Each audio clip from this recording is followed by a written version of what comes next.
Ever get that feeling like you're just drowning in ads? Like they're everywhere, but nothing really sticks with you. Totally. It's like a constant barrage of noise. Well, today we're diving into a fresh perspective on creativity, especially in the ad world. Going to uncover some hidden patterns and maybe even change how we view those attention-grabbing messages. I like it. I like it. Our source today is, get this, a punchy newsletter Okay. from a self-proclaimed one-man show ad agency. Right. But don't let that fool ya. This guy's been in the business 20 years. Oh, wow. So he's seen it all. And he's got a knack for spotting what really makes an ad land, effectively. And he opens with this really bold statement. What's that? He says, I copy. He just comes right out and says it. Straight up. And he even quotes Picasso. The bad artists imitate. The great artists steal. Whoa, hold on. Is he condoning plagiarism? That's what I thought. I was like, wait a minute. Gotta be more to it than that. Right.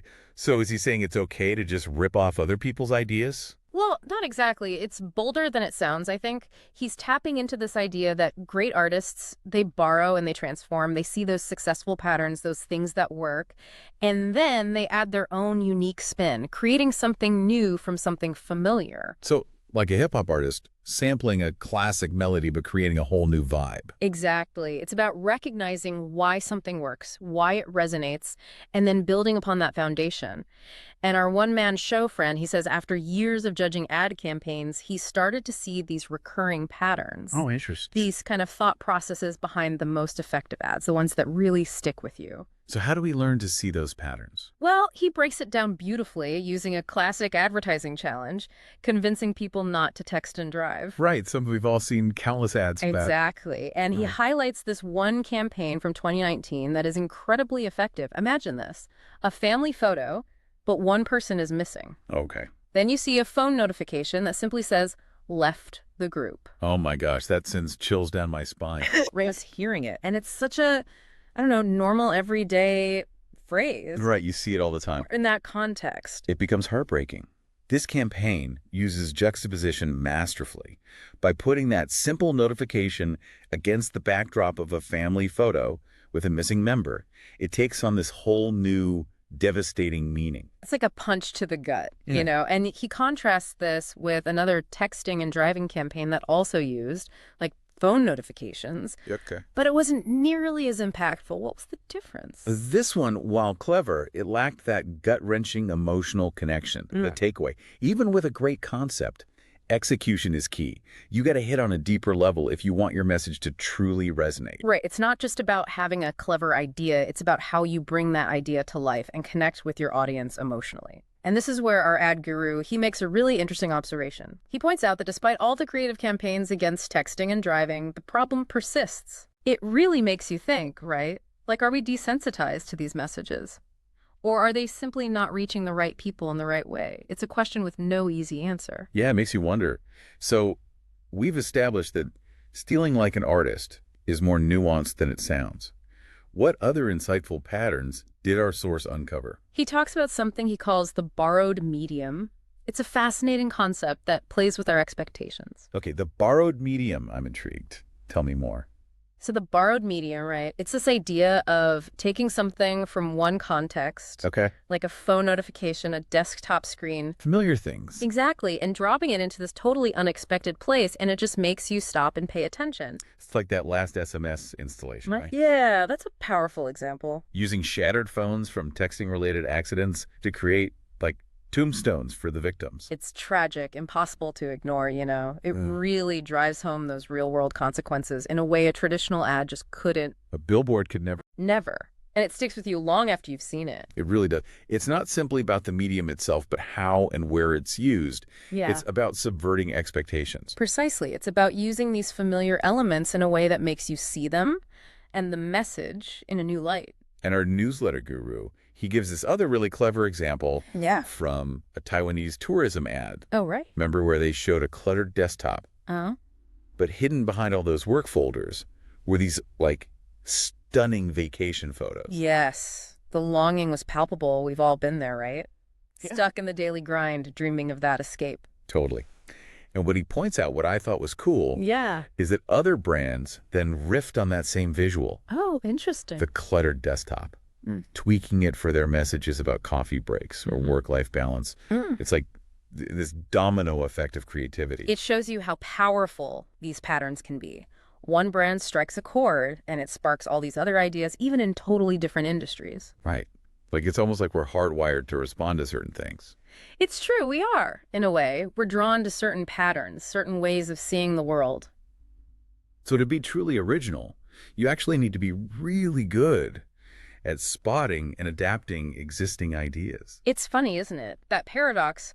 Originality often comes from a deep understanding of what came before, recognizing those building blocks and then rearranging them, finding a new way to use them. Like they've cracked the code. In a way, yeah. They've developed an eye for what works, why it works. But the exciting thing is that this isn't some kind of exclusive skill, you know what I mean? So you're saying we can all develop this creative sixth sense? Absolutely, and it starts by being a sponge. Soak up inspiration from everywhere. Everywhere. Everywhere. The more you expose yourself to different ideas, different art forms, even just different ads, you'll start to notice those patterns as creative possibilities. Training your mind to see the potential in what's around you. Yes. And don't be afraid to experiment. What happens when you take a familiar concept but use it with a totally new medium or in a completely different context? You never know. Right, because we always say there's nothing new under the sun. Exactly. But it's not necessarily a bad thing. Not at all. It's about taking those elements and making them feel fresh again. You've got it. Creativity, it's not this mystical gift, Not something you're born with. It's a skill, you know? You can learn it, you can practice it. Or like a muscle you have to work out. Exactly. And this whole conversation, it's really made me rethink how I approach creative problem solving in general. It's not about chasing this idea of absolute originality, Yeah. It's more about recognizing those patterns, finding inspiration in weird places, and having those aha moments where you take something familiar and make it feel brand new. It's like he's giving us permission to just be inspired by what's around us. Yeah. We don't have to reinvent the wheel. Exactly. We can look at what works, see what makes those ideas tick, and then find our own way to run with it. He says it so well in the newsletter. He says, just look and understand. I like that. The more we open ourselves up to different things, different ideas, the more we'll make those connections, You start to just see it. Yes. It's about training your mind to look at everyday things, even the boring stuff, and see the possibilities. That creative sixth sense. So next time I'm staring at a blank page, just totally stuck, I'm going to channel my inner ad guru, right?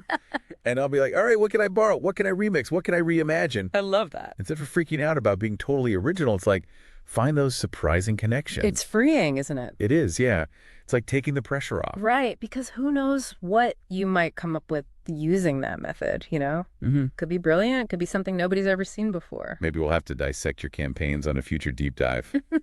Oh gosh, I don't know about that. But in all seriousness, this has been really eye-opening. It's definitely changed how I think about creativity, and especially in advertising because we're bombarded with it constantly. Yeah, and maybe next time you see an ad, instead of just tuning it out, you might actually, take a second and think about it a little differently. I see it. Yeah. Appreciate the thought that went into it. Maybe spot those borrowed elements, those familiar things used in a new way. See, now you're thinking like an ad guru. And who knows, maybe it'll even spark a little creative inspiration for you. That left the group notification, I swear. It's still with me. It's such a powerful reminder. Sometimes the simplest ideas, when done well, are the most impactful. Absolutely. So yeah, next time you're scrolling through your phone or whatever, just take a look around. Inspiration is everywhere. You never know what you'll find. Truth. Well, that's been our deep dive on stealing like an artist for today. Big thanks to our resident expert for breaking it all down. Thanks for having me. It's been fun.